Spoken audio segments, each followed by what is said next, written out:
لا يا دكتور يحيى، والله ما كان منتظر منك كده يا عم. خليك في الدكتوراه وخليك في الطب، الله لا يسيئك. يعني بلاش تضيع اخواتك. يعني حزن كبير جدا من كل المتابعين، واتمنى تشوف الفيديو ده لاخره لان الفيديو ده مهم جدا.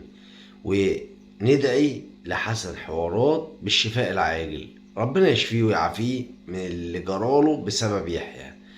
يحيى تسبب للعيلة في أزمة، واللي اتصاب فيها أكتر كان حسن بالتأكيد. وأخبار مهمة جدا وأكيدة، مفاجأة غير متوقعة. بالرغم من ان انا انتقدت يحيى في اسلوبه اللي بيبقى باين جدا في فيديوهاته اللي بيحاول يعملها في مثلا مقلب او كده، بس بدأ يطور من نفسه بصراحة. عشان اتكلم كلمة حق، بشوف الفيديوهات اللي هو بيقدمها مع نفسه بيبقى هادي جدا، راقي جدا في تقديمه بيبقى جميل جدا جدا جدا.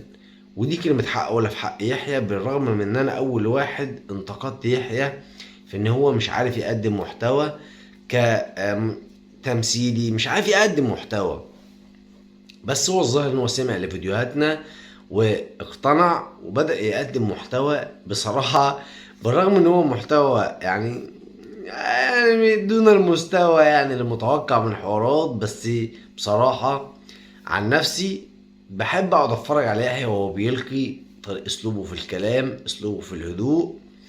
اسلوب جميل جدا. بس يتسبب في ازمة لحسن اخوه، والازمة غير متوقعة بصراحة بالمرة. هوبا، انا اسف لكم ان انا نسيت اصبح وامسي عليكم.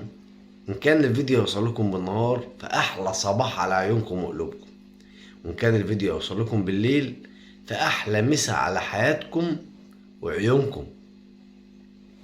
اتمنى تنورونا بالاشتراك في القناة ديت علشان تكبر بيكم وتكون بمثابة قناة احتياطية ودعم منكم لاخوكم حبيبكم في الله.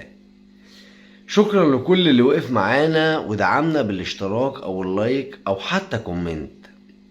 والفيديوهات اليومين دول ما بتوصلش لكل الناس، فنتمنى تدوروا علينا وهتلاقونا. تحت امركم ودايما سند ليكم ان شاء الله، زي ما انتم دايما سند لينا. بحبكم في الله فضلا وليس امرا. صلوا على سيدنا الحبيب اولا. قلبكم وقلوبنا الطيب بالصلاة على الحبيب، القلوب بالطيب.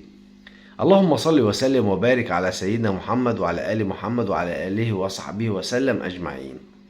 صلاة طيبة مباركة بالحبيب المصطفى أشرف الخلق. واتمنى بقى لو لسه محدش بقى دعمنا في القناة ديت، حبايبنا اللي لسه ما دخلوش، لا لا لا لا لا، ادعمونا باللايكات في القناة، وكمان فعلوا الجرس عشان الفيديوهات الجديدة توصل لكم أول بأول. واللايك، اللايك اللي دايما بيكون دعم غير مباشر للقناة وللمحتوى. وطلع علينا يحيى بفيديو كان بصراحة من وجهة نظري فيديو راقي، فيديو جميل، وهو بيقدم وصفات طبخ طبعا غير متوقعة. نمت كده وتخيلت، حلمت كده ويحيى كده تخرج وعمل عيادة خاصة بيه للأسنان، لأنه هو دكتور أسنان. وكانت عمل في العياده بقى بالنسبه لان الحكومه عندنا في مصر بدات تنظم كل الامور حتى العيادات بتاعه الدكاتره. فاللي هو ايه، عمل يافطه كده مكتوب عليها اسعار، مثلا تخلع الضرس بكذا تحشي بكذا. فلقى كل اللي داخلين عنده في العياده يخش يقعد على الشезлونج ينام. فالدكتور يحيى يبدا يشتغل، فيقول له استنى يا دكتور انت هتعمل ايه؟ يقول له هشوف دروسك فيها ايه ولا اسنانك فيها ايه. يقول له لا استنى يا دكتور معلش، انا مش جاي اكشف على اسناني، انا اسناني سليمه، انا جاي اتصور معاك عشان انت مشهور وحوارات وكده يعني وبتاع. فقام عمل ايه مره واتنين، قال لك لا الموضوع ده مش نافع، وكل اللي جاي يتصور مش جاي يكشف، ده احنا هنقلبها استديو بقى. قام جاي مضيف على الكتالوج بتاع العياده بتاعته حشو الضرس بكذا، السنه بكذا، خلع الضرس بكذا، خلع السنه بكذا، وضاف كمان التصوير مع الدكتور يحيى بكذا. على سبيل الهزار وعلى سبيل الضحك والله، مش اقصد حاجة خالص. فتطرق الأستاذ الدكتور يحيى إلى الطبخ، وفاجئنا بوصفات طبخ فاشلة جدا. آسف. بالرغم من يحيى، من الرغم من آسف حسن قال لا لا لا ده جميل، وكان بيحاول يشجعه ويحاول يقول الوصفة دي جامدة، الأكلة دي لا حكاية. جاله تسمم يا عيني، تسمم في الأكل من أكل يحيى بسبب الاختراعات اللي عملها في الآخر، فيديوهات لهم على قناة الحاج جابر، وكان تسبب في تسمم لحسن ودخوله المستشفى وحالته لا تصعب على على المسلم ولا على الكافر زي ما بيقولوا. دعواتنا لحسن بالشفاء العاجل. ألف حمد لله على السلامة، ونتمنى إن يحيى ما يكررش التجارب دي تاني. خليك في الدكتوراه أحسن، بلاش تتطرق للطبخ، بلاش تطلع الشيف الشراريني الشيف الشربيني من جواك، عشان الظاهر الشيف الشربيني من جواك ما بيطلع بالسيء جدا. لا لا لا، انت محتاج اللي انت محتاجه، مش محتاج ان انت تعمل طبخ ولا كده ولا روتين، انت محتاج تتجوز من الاخر يا دكتور. عشان لو اتدخلت في موضوع الطبخ وكده انت ممكن تجيب تسمم للعيلة كاملة. وكويس انها جت على قد حسن فقط لا غير، ودخول حسن المستشفى ربنا يجعله يعني ربنا يجعله الشفاء السريع. بصراحة مش قادر امسك نفسي من الضحك الهستيري كل ما افتكر يحيى واسلوبه الجميل في الالقاء في الطبخ. وكان بيطبخ وصفات مميزة، زي المفروض ان هو يعمل ايس كريم، عملها اكلة سريعة مش مشكلة عديها. عمل كمان مكرونة بالشيتوس، بصراحة في ناس بتعمل مكرونة بالشيتوس جميلة جدا، بس الافكار اللي واضح اللي هو ايه، يعني المفروض ان يحط من العلبة اللي اسمها نسيت، في علبة كده اللي هي كانت عاملة زي الجبنة او مش فاكر اسمها والله نسيت.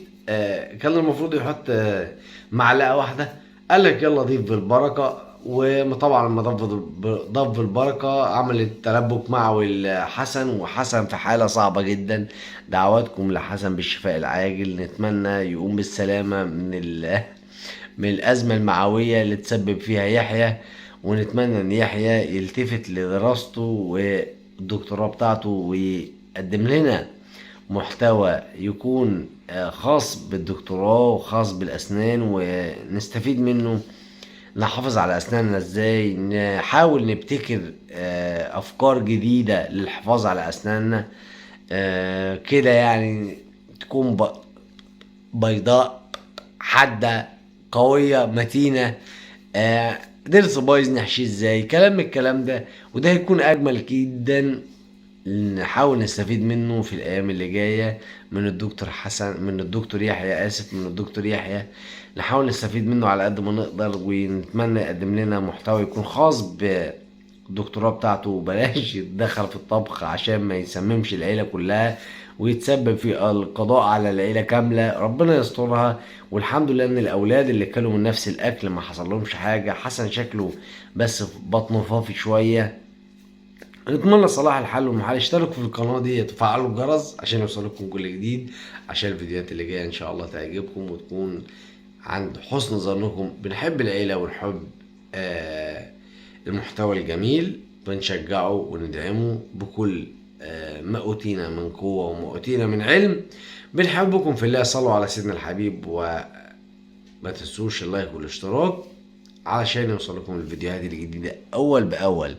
وانتظروني في فيديو جاي هنصرح بكل التصريحات اللي مستخبية ما بين السطور على زواج حوارات، وكمان على الخطوبة بتاعت حسن، وسبب الاختفاء الحقيقي لحمدي ووفاء. بعد التأكد من المعلومات اتأكدنا كتير من حاجات كتير، وهنعرض لكم كل حاجة. انتظروا الأيام اللي جاية على خير.